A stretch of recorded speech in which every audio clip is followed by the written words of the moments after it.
Hi everyone, Dr. Goel here.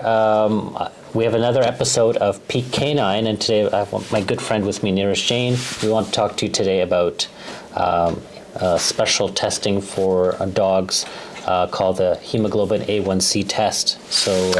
Okay, so when you say A1C, I know that when I go get a blood test, they test my A1C, and it's a marker of sort of my sugar levels, I guess, over the last 3 months. Yeah, exactly. So it's called the Hemoglobin A1C is the hemoglobin glycosylation test. So what that means is that if as sugars are in your blood, those sugars basically bind to the hemoglobin molecule irreversibly. Oh. And based on that amount of sugar in your blood, the amount of sugar that's bound to your hemoglobin also increases. Right. So it's a very good marker, and at least been for, I think decades now, being used for humans to really understand how good is the sugar control. So we can basically predict, non-diabetes, early diabetes, pre-diabetes, and then diabetes control all through this one test. And what's really good about the test is that it provides a 3-month window because the hemoglobin molecule lasts 3 months in our body. Okay, that's why it's 3 months. Yeah, so your hemoglobin molecule recycles itself every 3 months approximately. So the value gives you an approximate, sugar control for those 3 months. Right. Whereas if you're looking at blood glucose levels, those are more instantaneous. Yeah, it's just over the last hour, and right. and they're very influenced by if you're unwell or you just had like a meal or something, then your sugar level will go up. It doesn't really tell you what's happening over the last 3 months, the average. Right. And so now you're talking about doing this for dogs. Yeah, so that's the whole thing about Peak Canine is that we want to bring human-level care to dogs.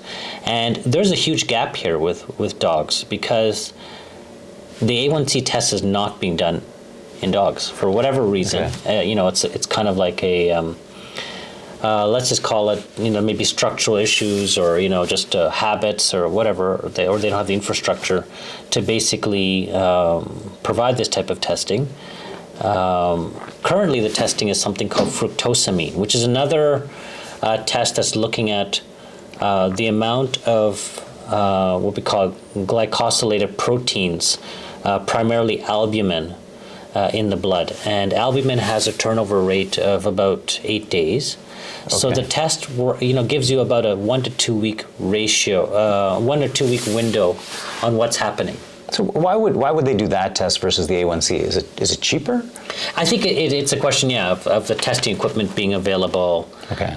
It's kind of like a habit. Like I think it's just the way it's always been done, and so it's just been done that way. Just industry practice. It's just exactly, and so I don't think there's any real reason for that. I think it could be that A1C was more difficult to do in the past. Okay. But there's been a number of tests looking at A1C in comparison to fructosamine and how valid is the A1C in dogs. And it looks like it very much agrees with the fructosamine, and it might even be better than fructosamine in looking at glycemic control in dogs. So do dogs get diabetes? Yes, dogs can get diabetes same way that humans do. Oh, wow. That is being treated by vets. They do that. My interest is, again, at Peak Canine is preventing diabetes. Okay. We want, just like in humans, when you go to your doctor, you want to check your A1C to find out, is it climbing and are you entering into the pre-diabetes range? Because that's a sign of metabolic syndrome. And the exact same thing does happen to dogs. So based on their lifestyle and how much, let's say carbs they're eating and how much fat they're putting onto their bodies, they can move into the same, they go through the same stages before they hit diabetes.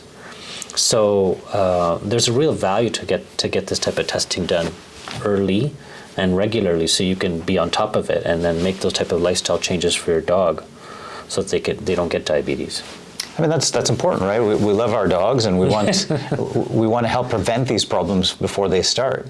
So Is there anywhere where I could go if I wanted to get an A1C test done for my dog? I don't think there's much out. There's one company called Baycom in the U.S. that's doing this, I think in Florida or so, but it's not readily available. I'm not sure it's, most vets have this type of testing.